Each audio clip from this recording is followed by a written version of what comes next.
Hello and welcome back to the 10th episode in this little series. Well, little so far. Today, the idea is that I want to get closer to or even finish mining these 15 chunks that I've started on in the previous episode. And to do this, I have gone through more than 18 hours of footage. And that's about 254, I think, gigabytes of data, which is quite a lot. And it's good to get some, more space on the storage drive. For the past month or two, I haven't really had time to edit. I know I published 2 episodes recently, but they also are made of, this week or these 2 weeks that I've been at home. I've also got some more time of work, so I have some time to go and edit. And today we're also combining mining a little bit underwater. We're going to keep working a little bit more on the machine, because I'm going to get a few blocks of honey. And of course mining a bit of ice. And we'll also mine a little bit in the nether. And we'll do some item sorting. You can see, eventually you'll see how much stuff we really have in the auto sorter with the shulker loader attached underneath. And well, I hope you guys enjoy. When I get back to these 15 chunks, I am targeted by a horde of zombies and a couple of spiders. Well, a small horde, but anyway, it's a bit of free XP. There's also a special surprise quite early on in this episode. And I'll get to that. But I keep going underwater and mining a bit, and I keep going back to the 15 chunk. But now it's time for the little surprise. So this is a map, and the arrow is where I start flying from.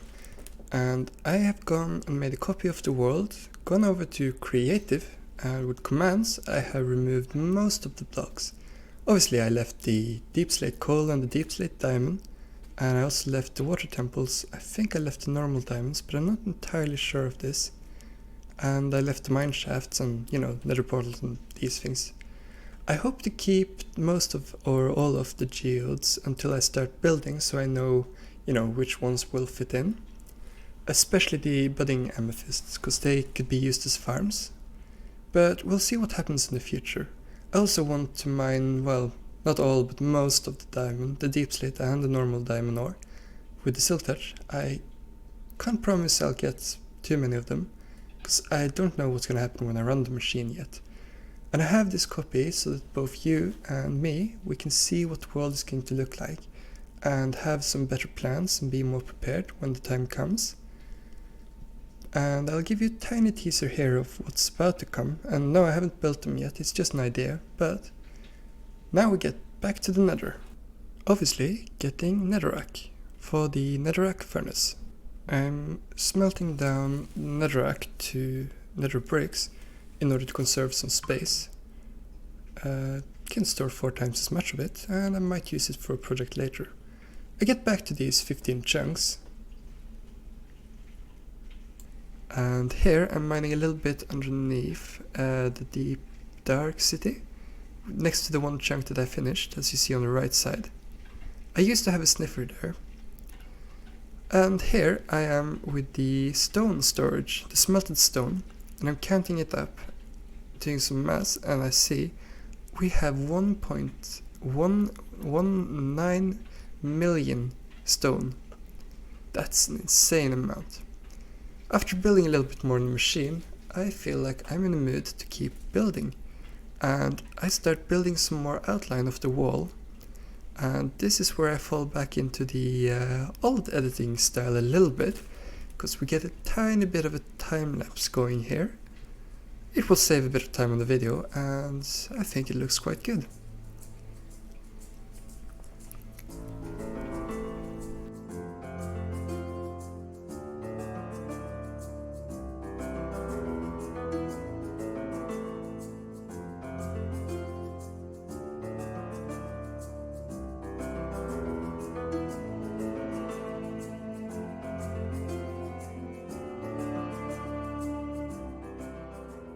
Here we see my friend. She has collected an entire million stone. And I've only collected 729,000. That's impressive. And she's doing a really, really good job. And I'm really, really grateful. I don't know what I would have done without her. After collecting some ice, I decided to turn it into blue ice, since this is the best block, I believe, and the preferred block of building in the future. The fortunate and unfortunate part is that each blue ice block takes 81 ice. Every single blue ice. Or it takes 9 packed ice, which again, 9 packed ice take 9 ice blocks. Luckily I get to mine the packed ice, because then I get a bit more ice, 9 times as much in fact. We get back to the 15 chunks and the mining part, and you can see that there is a lot of progress here. Another hour passes and we have another filled inventory, another emptied inventory, and some worn out tools. I decide to go and get more ice, well, I mean it's needed, convert them into blue ice, and get back to the 15 chunks. And here I'm mining down in the Deep Dark City, around the area used to be. I finished the 1 chunk, and on our way to get some lava, I decide to repair my tools first, and then we go and get a shulker load of lava. It's been drained a lot since the last time I refilled, and I do have maybe a few hours without footage in between here, which explains the sudden use of lava.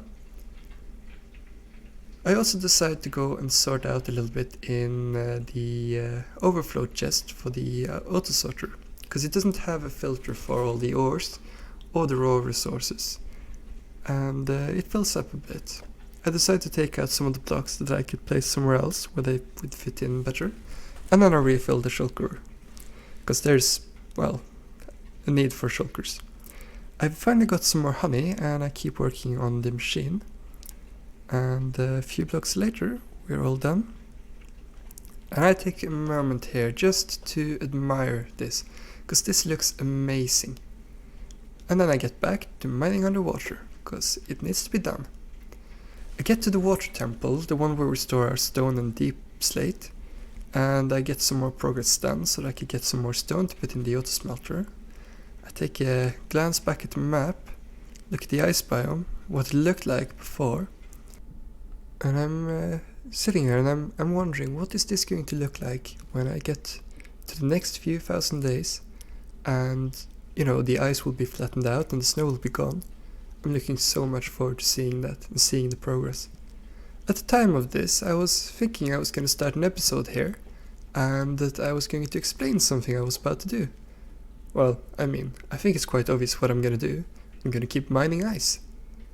But for now, I'm just looking at it, daydreaming about the day when I'm getting a lot more progress done, and what it's going to look like. And this time, unlike previously in this episode, or the previous, 14 hours of footage, probably 12 hours when I think about it, I decided to go and fly over and, show you the distance I have to fly to go from our temporary starter base without even a roof or walls and just to go to the ice biome, or to the corner of the house, which isn't completely halfway of one side, it is close to. And I'm gonna do the obvious thing of going mining for ice. Now, I'm also very close to the water temple for our other storage area. And in this water temple over there, that's where I store all the dirt and the snow blocks, and I might store ore blocks, but then again I'm getting quite a lot of different ones, and I kind of feel like I should devote yet another water temple for that. Well, I don't know. What do you think? Feel free to write a comment and I will read it and, take your suggestions. At this time I have very, very few viewers. I know I have a few colleagues that are watching them, and I'm really, really grateful. Thank you for the support. I hope to one day become Not necessarily a YouTuber as a profession, but as a hobby, and I'm hoping for it to be a rather successful hobby. Highly doubt it, because there are so many competitors out there, and there are so many people who are doing such a good job. But anyway, I finish off the ice, and then I do a little mining with the shovel before I go and fix my tools. And then I've acquired a few more blocks of honey, so I can get some more work done on the machine. It's right back to these 15 chunks and getting some more work done. But then we get interrupted by a raid, and it turns out to be quite an easy raid. I have 2 pillagers down here, and then I have 2 in a boat, for the first wave, that is. But on the last wave, there is 1 missing. And we spent a long time looking for it, and still can't seem to find it. I think in the end, the raid despawned. At this time, you see me in the Guardian farm AFKing, because I promised some friends to join a game of Counter-Strike. Although, I'm not making any YouTube from Counter-Strike, I am not very good at Counter-Strike. But anyway, it was fun. I decided to go flying back over to the ice biome, and as I've become quite comfortable in my elytra and flying skills after these very many hours of playing, I go and check the settings. That's my Norwegian activating. My fortune pickaxe has become quite damaged, and I decide to go for the silk touch and get quite a bit more ice. And I've done multiple inventories, and you can figure about one inventory is a little over 3,000 blocks, which is quite a bit. And then you can divide it by 9 and you find out how many blue ice I get. I do a little bit more mining with the shovel, and then I go and grab some more powdered snow. I don't know if I'm going to have any use for this at all later, but I do know that it can be quite hard to come by. And so I fill up quite a few shulkers actually. And then I go repairing my tools. I think the powdered snow can be useful for some farms later on, especially one such a bartering farm. And I hope to build one eventually, but I'm not too keen on building too many farms. I see a lot of really amazing YouTubers are making awesome farms, and I think that's amazing, because it takes a bit of dedication. I do some trading with the villagers, as you saw earlier, and then I do some more fixing before I can get back to my 15 chunks. And here you see that I am working in some places on the last layer of these 15 chunks to be mined. I also have a big chunk with the beaconist that I have to do, but I decided to do a little bit smaller parts of it. I also noticed that where the mobs are dropping, the XP is turning our deep slate into skulk, and I don't have too much use for skulk now. So I take the catalyst and I mine them up to preserve the deep dark city, because I don't want to lose it, if you know what I mean. And yeah, I know they have a maximum range, but I'm trying to conserve as much as possible here. And when that's done, of course, right back to the 15 chunks. About 20 minutes passes and I have another inventory. Probably more than 20 minutes. But anyway, we have even more of this at just one layer left. And things are really getting close to an end here. After an hour, I have yet another hour inventory. It's more than an hour actually, it's an hour and 15 minutes. Looking at the recordings, that is.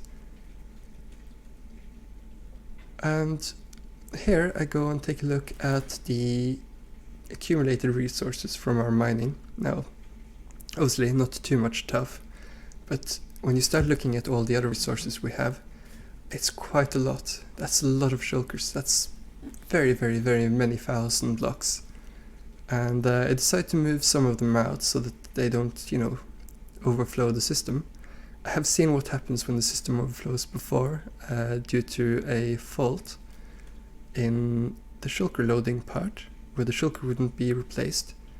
and it's not pretty. Also, I know that if I do fill it up and it starts breaking the shulker boxes, that's an entire shulker box worth of resources just gone. As I walk by the temple, on the way back I decide to do some mining. I need to clear out this temple, well, not inside but under the temple, and so I'm doing that step by step. Every time I go there I mine a little bit more. And then I head right back over to the Nether. I see that my inventory is full, but I have a portal to the machine here, and I could replace some of the honeycomb with honey, and then I can refill my inventory with the netherrack that would be lost otherwise. I go and fill up my nether smelter, netherrack smelter, but it's already quite full, so I put some in one of the shulkers nearby. I gained quite a bit of material, and I decided to do some trading for the next fix-up of my pickaxe instead of going to the nether gold farm, and that allows me to acquire some glass, which I can make into glass bottles, so I can keep filling up the bee farm, because it's not very filled with resources or with glass flasks yet, and there certainly is a need for them, especially since this farm is going to go, well, unmonitored for a while. I'm going to do lots of projects nearby, and I'm not going to be remembering to check by all the time, and so I think it's a good idea to make sure that it's, stocked up properly. But also, I have gone through a lot of footage at this time, and I find that it is time to wrap up this episode. And so we'll have one last look at how far we got in this one. And as always, thank you so much for watching. I hope you have a good day or a good night, and I really hope to see you in the next one. So, take care.